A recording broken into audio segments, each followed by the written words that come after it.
God's desire for good order and discipline can be seen throughout the life of Jesus. Top of the morning to you.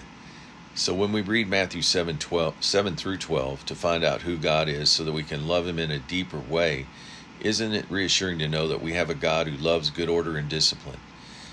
And especially to somebody who's had a military background, this is reassuring that we can see the good order and discipline on display throughout the Bible, and including these chapters in terms of Jesus talking about and teaching about authority.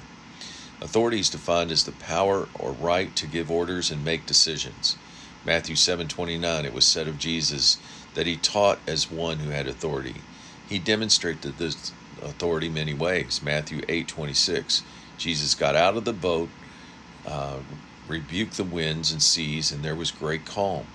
9:6, Jesus said, "So you may know the Son of Man has authority on earth to forgive sins and remit penalty."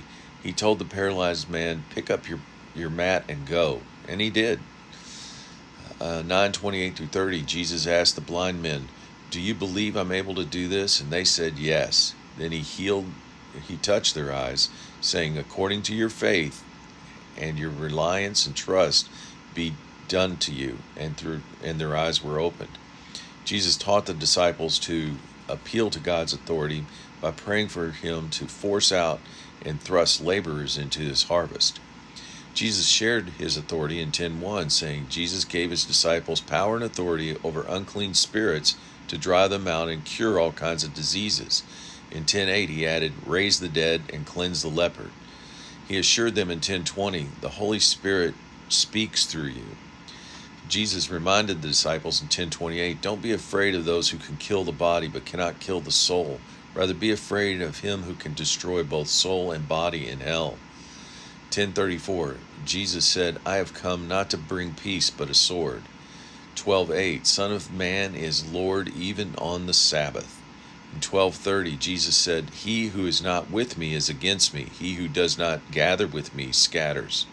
The seriousness of recognizing God's authority culminates on the day of judgment, where in 12:36 he says, "Men will have to give account of every word they speak." 12:37, "By your words you will be justified, by your words you will be condemned." So while operating in and recognizing God's authority is important, we have to be careful not to get deceived into thinking that because we can operate in God's authority and power here on earth by prophesying in his name, driving out demons in his name, and other mighty works, God's ultimate desire for us is relationship, as demonstrated in 7:22 through 23, when the people pleaded with God on Judgment Day, "We did all these great things, Jesus," and Jesus will say, "Depart from me, I never knew you." Let's not get our eyes off the prize. After all, the greatest of these is love. Have a great day.